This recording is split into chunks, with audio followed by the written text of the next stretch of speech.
பக்தி ஒளி நேயர்களுக்கு வணக்கம். நம்ம ஒவ்வொரு விஷயமும் நம்ம வாழ்க்கையில் நிறைய மாற்றங்கள், முன்னேற்றங்கள் எல்லாத்தையும் ஏற்படுத்தி கொடுக்கும். ஆனால் சில விஷயம் என்னன்னா, நம்ம வருமானம் பெருகணும்னா, நம்ம யாருக்கு எதை குடுக்குறோமோ அது நமக்கு சுரக்கும் அப்படிம்பாங்க.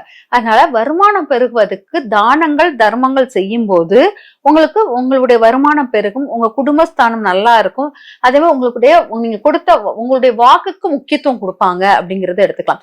அதேபோல் மகர ராசிக்காரர்களுக்கு எதை செய்தால் நன்றாக இருக்கும் அப்படிங்கறத நம்ம பார்த்தோம்னா, எதை தானமாக செய்தால் நன்றாக இருக்கும். பொதுவாக மகர ராசிக்காரர்கள் இரும்பு பொருட்களை தானமாக கொடுக்கும்போது ரொம்ப நல்லா இருக்கும். எதை தானமாக கொடுக்கலாம்? பூட்டு லாக்கு, அதாவது பூட்டு சாவியோட சேர்ந்து ஒரு யாருக்காச்சும் வாங்கி கொடுக்கறது நல்லா இருக்கும். அதாவது காளி தேவி கோயிலில் பூட்டும் சாவியும் சேர்ந்து வாங்கி கொடுங்க, தானம் கொடுங்க, நல்லா இருக்கும். அதுவே ரொம்ப வறுமை நிலைமைக்கு கீழே இருக்கிறவங்களுக்கு பூட்டு சாவி வாங்கி கொடுப்பது சிறப்பாக இருக்கும்.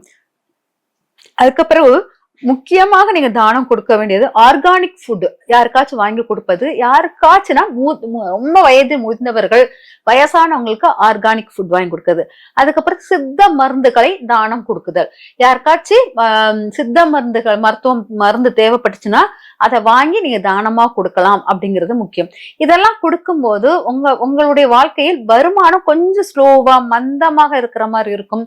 அந்த மாதிரி விஷயத்தை நீங்க செய்யும் போது உங்க வருமானம் சேவிங்ஸ்ல இருந்து வர்ற மாதிரி வரும். நீங்க சேர்த்து வைப்பீங்க. அந்த சேர்த்து வைக்கிற பணத்துல இருந்து உங்களுக்கு ரெட்டிப்பான பணங்கள் உருவாகும்.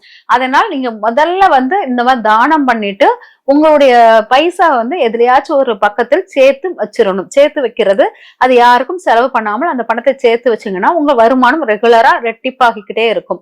அதனால முதல்ல தானம் கொடுத்துட்டு வீட்டுக்கு பண சேகரிப்பை பயன்படுத்த வேண்டும். அந்த பண சேகரிப்பை எக்காரத்து கூட எடுக்கக்கூடாது. அப்படி இருக்கும்போது உங்களுக்கு வருமானம் ரெட்டிப்பாகும் அப்படிங்கறத எடுத்துக்கலாம்.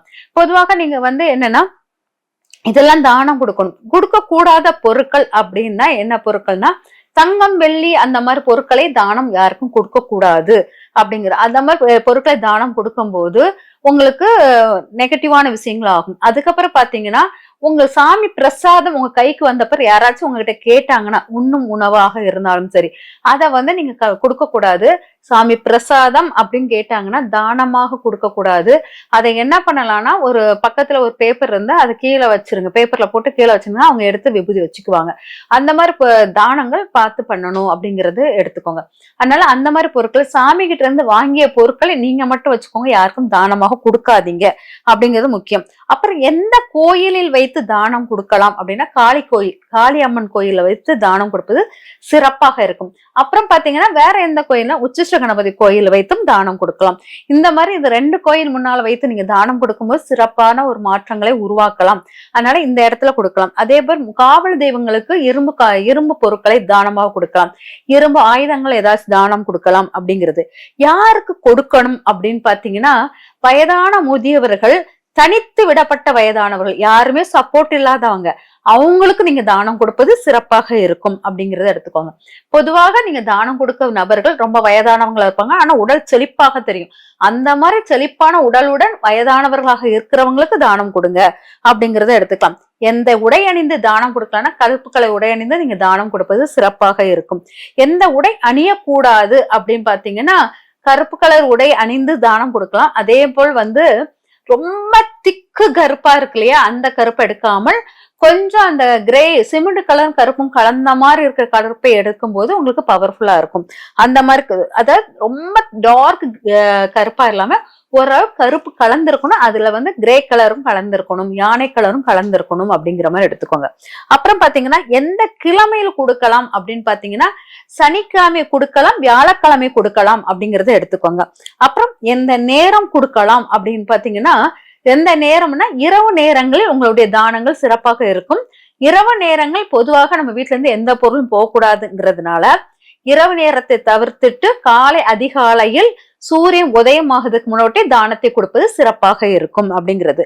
தானம் கொடுத்த பிறகு நம்ம செய்யக்கூடாத காரியங்கள் அப்படின்னு பாத்தீங்கன்னா, தானம் கொடுத்த பிறகு நம்ம அதாவது பழைய விஷயங்களை நினைத்து பேசக்கூடாது. பழைய பொருட்களை அசிங்கப்படுத்தக்கூடாது. இதெல்லாம் பண்ணாமல் பழைய நம்மளுடைய மூதாதையர்களை பத்தி ஒரு இழிவான சொற்கள் சொல்லக்கூடாது. அதுக்கப்புறம் பாத்தீங்கன்னா, நம்ம முன்னோர்கள் வாழ்ந்த வீடுகளையும் முன்னோர்களை பற்றியும் ஒரு இழிச்சொல் வரக்கூடாது. நம்ம தானம் கொடுத்த அன்று எதுவுமே இந்த மாதிரி வார்த்தைகளை விடக்கூடாது. பொதுவாக நம்ம வந்து தானம் கொடுத்து சாமிக்கு கோயில கும்பிட்டுட்டு வந்து வீட்டுக்கு வந்து நம்ம முன்னோர்கள் வழிபாடு பண்ணுவது ரொம்ப சிறப்பாக இருக்கும். தானத்தில் மிக சிறந்ததாக நீங்க கொடுத்த தானம் மிக சிறந்த மாற்றத்தை கொடுக்கும் அப்படிங்கிறத எடுத்துக்கலாம். அதனால மகர ராசிக்காரர்களுக்கு உகந்த மாதம் அப்படின்னு எடுத்துக்கிட்டீங்கன்னா மாசி. மாசி மாதத்தில் இந்த தானங்கள் பண்ணுவது சிறப்பாக இருக்கும். மாசி மாதத்தில் இந்த தானம் தர்மம் பண்ணும்போது இந்த மாசி மாதத்தில் காரடையா நோம்புன்னு ஒண்ணு இருக்குங்க. அந்த நோம்பு விரதமும் நீங்க மேற்கொண்டீங்கன்னா அது வந்து உங்களுடைய திருமண வாழ்க்கையும் குடும்ப விஷயங்களும் சிறப்பாக இருக்கும். அதனால மாசி மாதம் காரடையா நோன்பு, சிவ வழிபாடு இதெல்லாம் உங்களுக்கு சிறந்த மாற்றத்தையும் வெற்றியையும் கொடுக்கக்கூடியதாக இருக்கும். அதனால மாசி மாதம் உங்களுடைய மகர ராசிக்கு சிறந்த மாதமாகவும் வருமானம் பெருக்கக்கூடிய மாதமாகவும் இருக்கும். அந்த மாதத்தில் இந்த மாதிரி தானங்களும் பூஜைகளும் செய்து வரும்போது உங்கள் வாழ்வில் நிறைய மாற்றங்களும் வெற்றிகளும் வந்தடையும். நன்றி, வணக்கம்.